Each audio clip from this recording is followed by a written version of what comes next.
YouTube के इस channel में हम सभी व्यक्तियों का स्वागत करते हैं जो भी हमारे चैनल के माध्यम से जुड़े हुए हैं। तो बिहार शिक्षक बहाली और शिक्षा जगत से संबंधित दोस्तों जो भी खबर हम तक पहुंचती है हम सीधे अपने चैनल के माध्यम से आपको अवगत कराने की कोशिश करते हैं। ऐसे में देखिए एक सवाल ये उठ रहा है यहाँ पे कि पटना हाई कोर्ट का जो जजमेंट आया है उसे लेकर कई सारे चैनलों के माध्यम से अभ्यर्थियों को भ्रमित किया जा रहा है। तो आज हम जानेंगे और हम ये भी जानेंगे कि एसटीटी जो केस है उसकी जो अगली सुनवाई है वो कब तक है।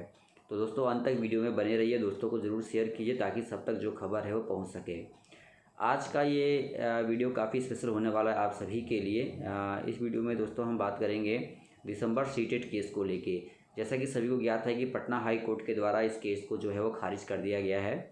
और जैसा कि आप सभी को ज्ञात है कि नीरज ने इस प्रकार चंदा चोरी की थी छात्रों के साथ और उन्होंने कहा था कि भाई सीटेट दिसंबर में फंसाया था, इसे लेकर बहाली में भी अड़चन आई थी। तो कह सकते हैं कि अगर बिहार में शिक्षक बहाली की प्रक्रिया रुक रही है तो इसके पीछे जो जिम्मेदार है वो नीरज है, क्योंकि नीरज ने इस केस को बुरे तरीके से फंसाया है। अब आप देख सकते हैं एसटीटी के लिए आप लोग इसलिए आज परेशान हैं या एसटीटी का रिजल्ट अभी तक इसलिए जारी नहीं हुआ है क्योंकि इसको सबसे पहले स्टे लगाने वाला केवल बिहार का एक नागरिक था, वो है नीरज। ठीक है, तो कह सकते हैं कि भाई आज हम इस कोर्ट केस के पूरे के ऑर्डर के बारे में समझेंगे क्या कुछ जजमेंट आया है, ठीक है, और वाईवी गिरी के द्वारा क्या कुछ आया है। और हम थोड़ा सा बात करेंगे एसटीटी रिजल्ट पे को लेकर भी, कब तक जो है रिजल्ट आने के आसार हैं।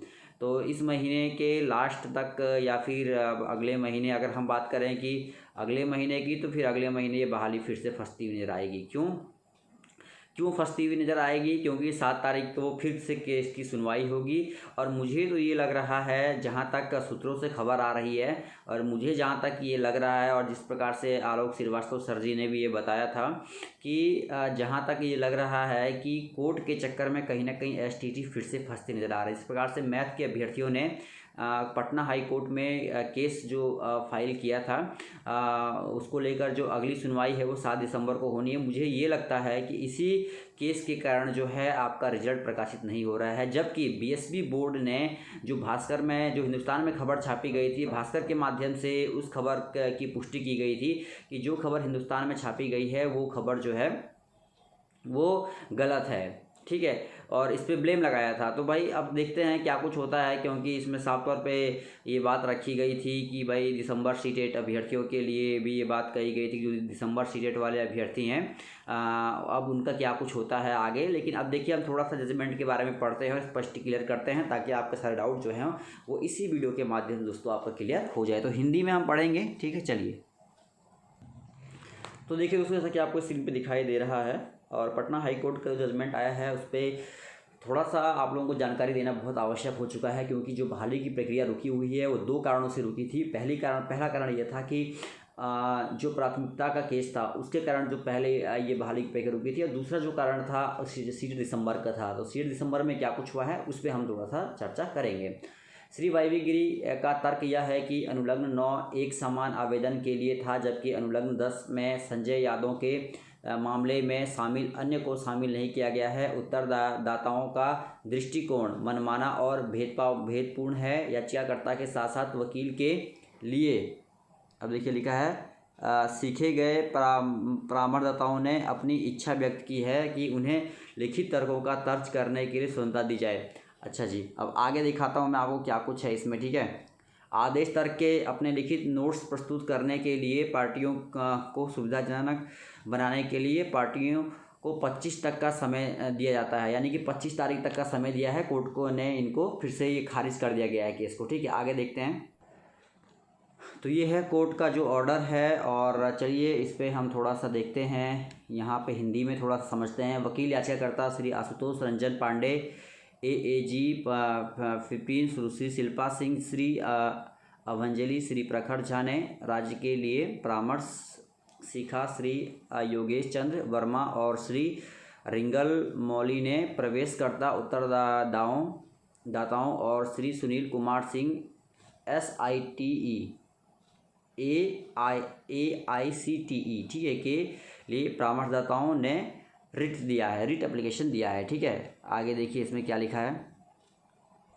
और देखिए इसमें लिखा है कि पार्टियों की सहमति से सभी रिट एप्लीकेशन एक साथ सुने गए। श्री दीनू कुमार और श्री वाईवी गिरी याचिकाकर्ताओं के वरिष्ठ वकील ने शिक्षा विभाग के उप सचिव सरकार द्वारा जारी दिनांक 8/6/2020 की वैधता को चुनौती दी है। बिहार में जहां आवेदन जमा करने के आगे देख सकते हैं। अब देखिए यहाँ पे मैं आपको दिखा दूँ, श्री दीनू कुमार और श्री वाई वी गिरी याचिकाकर्ताओं के वरिष्ठ वकील ने, ठीक है, देख सकते हैं जो दो वकील हैं यहाँ पे, श्री दीनू कुमार और श्री वाई वी गिरी याचिकाकर्ताओं के वरिष्ठ वकील ने शिक्षा विभाग के उप सचिव सरकार द्वारा जारी दिनांक 8/6/2020 की वैधता को चुनौती दी है। ठीक है, 8/6/2020 को जो एक केस जो इसमें फुलफिल किया गया था उसे चुनौती दी है। बिहार में जहां आवेदन जमा करने के आगे देखते हैं, देख सकते हैं बिहार में जहां आवेदन जमा करने के आगे देखिए क्या कुछ लिखा है, देखते हैं।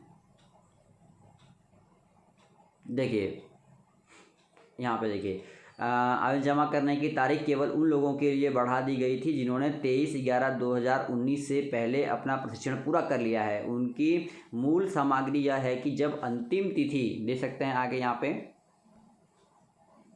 देखिए, पहले अपना प्रशिक्षण पूरा कर लिया। उनकी मूल सामग्री यह है कि जब अंतिम तिथि जून 2020 तक बढ़ा दी गई थी तो उत्तरदाताओं, देखिए यहाँ पे लिखा है, को 23/11/2019 तक अवैधता को सीमित करने में उचित नहीं ठहराया गया था। तो देख सकते हैं इसमें साफ तौर पर कहा गया है कि जो दिसंबर सीटेट की बात रखी गई, देखिए ये आपका है, देख सकते 23/11/2019, देख सकते हैं ना, नवंबर का है ये, तक अवैधता को सीमित करने में उचित नहीं ठहराया। यानी कि जब ये जून तक बढ़ाया गया था तो दिसंबर, ये नवंबर दिसंबर तक कहा जा सकता है। ठीक है, चूँकि आवेदन की अंतिम तिथि अवैध रूप से, आगे देखिए लिखा है, यहाँ से देखिए 4/4 दीनू कुमार ने प्रस्तुत किया है कि यह निर्णय विभाग के उप सचिव द्वारा लिया गया था।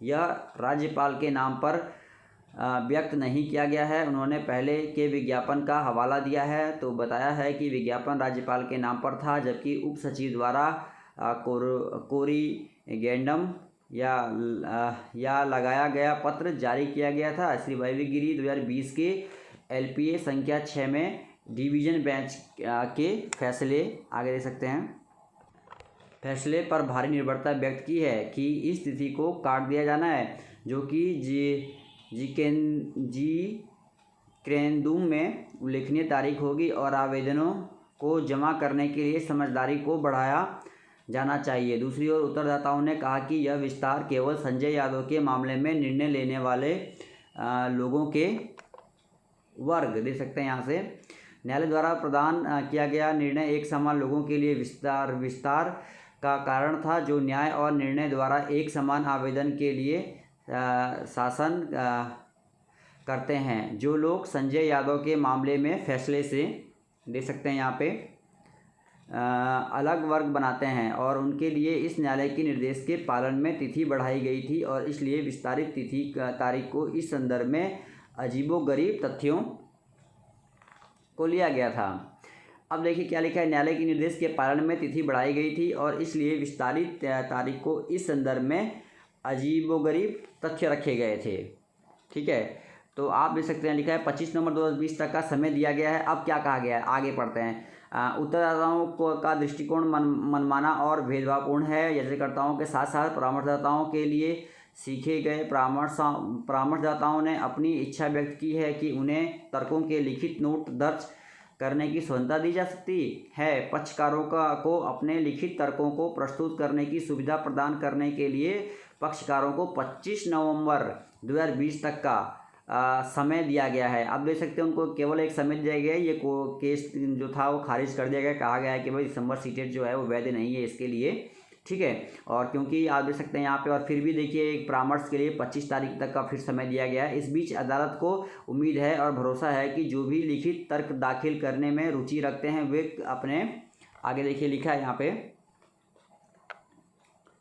देखिए उम्मीद है और भरोसा है कि जो लिखित तर्क दाखिल करते हैं की रुचि रखते हैं वे अपने लिखित तर्क प्रस्तुत करेंगे। श्रवण संपन्न हुआ, निर्णय सुरक्षित रखा गया है और देखिए निर्णय को सुरक्षित रख दिया गया है। तो भाई ये अपडेट आई है और जहाँ तक आसार ये लगाए जा रहे हैं और कहा जा रहा है कि भाई सीटेट जो दिसंबर का जो मुद्दा है वो अब कहीं ना कहीं धीरे धीरे समाप्त हो जाएगा और बहाली में कोई अड़चन नहीं आएगी। इस वीडियो में इतना ही, धन्यवाद, जय।